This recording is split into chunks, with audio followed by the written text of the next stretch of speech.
This is Memorial Hall at the War Memorial Arena with Eric Neilson. I'm Dan Duva. Thanks for joining us today. It's summertime and we're talking hockey. Eric Neilson is in town. And Eric, we're here at the War Memorial Arena in Memorial Hall. Today, a press conference of the Red Cross and the Disaster Relief Fund. A big storm that came through this area. The Crunch got involved, and your jersey was part of a way to raise some money. How about that press conference today and raising some money? Yeah, it's only in a couple hours here. I'm looking forward to it. I know we raised, I think, just under over $1,000 around there, and it was a few players from the Crunch that have played. And anytime you can step in and raise some money for a great cause like that. I heard there was a lot of devastation here, and a few people died, even passed away. So it's very small in the grand scheme of things, but every little bit helps, I think, and we're just glad to help. And John DeSalvatore's jersey, Mark Barberio's jersey, but Eric Neilson's jersey was the highest bid. Not really a surprise. So we appreciate all the great support, and that's from the Crunch fans that have made that happen for a great cause. In addition to that event today, also yesterday, the Syracuse Crunch golf outing with a lot of the folks who've supported the team. You got to be there and help raise some money for the Crunch Foundation. That was a lot of fun. That was anytime you get on the golf course and with a lot of corporate sponsors and some media guys that follow us all year. I was actually posted up at hole 11, and we were doing the raise some money for the Syracuse Crunch Foundation. We raised just under $800 there, so that was really nice, and thank you very much to everybody that contributed to that. But a lot of shots that were not on the green, let's just say that. But did you take a few swings yourself? I did take a few swings, and mine were mainly the ones that were not on the green. Well, there was a hole, I think, that you use a hockey stick to putt. Did you try that? No, I didn't. Do you think that would be easier for a hockey player? I mean, hockey, golf, the swing's not too similar. Yeah, no, the puck's a lot bigger and the net's a lot bigger too, right? So I don't know. That's a pretty small hole out there to nail something in there. So right. It was a lot of fun. And again, thank you to everybody. There in the off season are a lot of things that go on to help support those causes. And Eric, you as much as anyone on the Crunch the last few years, the Yannick Dupree Memorial Award. Now that it's settled in a few months, you did so much during the season. This summer is just a continuation. How has that kind of affected your relationship with this city to be recognized for everything that you've done here? Oh, well, I love Syracuse. I mean, that's the bottom line. I love the city that I'm playing in right now, and I was just so thrilled and happy to re-sign and come back here and take another stab at the Calder Cup. I know this city would be on fire, literally, if we won the Calder Cup. So I'm really excited. We've added a lot of new additions, and we're working really hard to make sure that we're still playing at the end of June. Well, you re-signed shortly after the regular season ended. You were one of the first, and there has been a long list at the NHL level and the American League level of players who've wanted to come back. And of course, you have guys already under contract. J.P. Cote was one, another leader. Mike Angelidis, the captain, is re-signed. You have other guys who are coming back. Why do you think that this organization has had so much success in retaining the players it wants to keep? Because it starts from up top. I think this is an organization that players want to play for. They treat their players with the utmost respect. This organization is not just worried about the NHL players, but also their minor league system as well, and that's us, who we are in Syracuse. And it's been since day one. Anything we need, that's what Julien Brisebois has asked, or Stevie Y. That's the first thing they say when they come and meet a player is what can we do more, what can we do better. And I think that a lot of organizations don't run like that, and that's what makes this one special, and why players keep coming back and they want to come play for the Tampa Bay Lightning organization. And Palat and Johnson, Panik, Connolly, Paradis. I'm going down the list here. Alex Killorn, J.T. Brown, Mark Barberio. All these guys have re-signed with the Tampa Bay Lightning. This is the core that has been the success in the American League and now as the NHL team really gets going. Meanwhile, while it seems that other general managers in the NHL have been playing checkers, Steve Yzerman has been playing chess with some of the moves that he's made. What has the players excited? What are the conversations that you have when you say, hey, this team, this organization finds a way to get better every year? Yeah, man, we do. I mean, especially developing players. You look, and we've talked about it before, Dees, that look at the amount of players in the last 3 years that have played in the minor league system and is now playing full-time in Tampa Bay. The playoffs alone last year, right? So Stevie Y does such a good job of identifying that, and Julien Brisebois bringing those players in that can do that. It's tough for them to see in 5, 10, maybe 3 to 5 years where that player is going to be, but they have a special knack of knowing good people and bringing good people in the organization and banking on them, developing them, and making them play in Tampa Bay. And there are several guys who've joined the organization. It's hard to say right now whether they'll be in Tampa Bay or in Syracuse, but Mike Blunden, who is with Hamilton in the Canadiens organization. Matt Correnti, who we most remember from the Devils organization, but last year was with the Carolina Hurricanes team in Charlotte, North Carolina. And then Jerome Sampson, who we've seen with the St. John's Ice Caps. Those are three pieces that fill voids that maybe were vacant last year. And again, we don't know who will be in Tampa Bay and who will be in Syracuse for sure. But if those three guys fit into the Syracuse roster, that fills some needs from last season. Yeah, we fell short last year in a lot of different areas. It was a frustrating season for us. Well, the good thing about that is, though, we learn from our mistakes moving forward.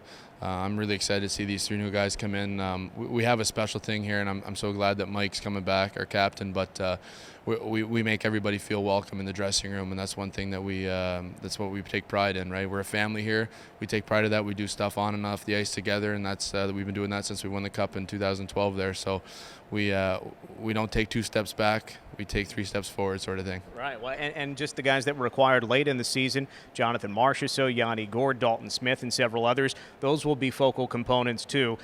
Vlad Nemesnikov, Cedric Paquette. Again, we don't know who's going to make the Lightning roster, but you'd figure some of these very talented young players will again be in Syracuse. When you have that returning core, when you have some pretty veteran and solid free agents coming in, plus that very young nucleus that continues to grow, it seems that that's a good environment for those younger players, Paquette, Nemesnikov, et cetera, to really flourish. Yeah, and you look at a guy like Paquette, flourished last year. He finally got his chance at the end. He was playing playoff games for Tampa Bay. So for that, as if I was a young guy coming in, I would look at that and say, wow, this is an organization that really, if I work hard and I'm a good player and a good person, then yes, I will make it to that next level. I mean, so many guys that have come through, and you look at the guys, Johnson, Pilatz, we talk about them all the time, but guys that have started out in the minors and now they're full-time, they sign NHL contracts. So like I said, if I'm a young guy, I see that just makes me want to work harder and be a better player.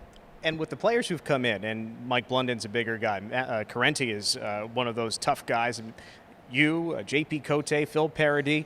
Don't get me wrong, there's plenty of skill on this team with Marchessault, Nemesnikov, et cetera, but this is going to be a pretty tough team to play against.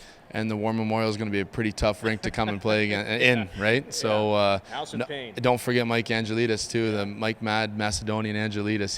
He's not afraid to step up for his teammates too. So no, that was always something that the Tampa prides on too, is especially in the minor league system. And you need those guys in the lineup, and we have those. We have no shortage of those for next year. I must ask you about some of the rule changes in the American League this year. Last season, they implemented the rule about removing helmets. This year, they've changed the penalties. It's now very severe if you have more than one fighting major in one game. From your perspective, as someone who has about as many fights as anybody on the Crunch roster year in and year out, how do you feel about it? It's going to be an adjustment. I mean, I know my job. I know what my role is on the team. Stand up for my teammates and try to change momentum. That's where the fighting comes in my role.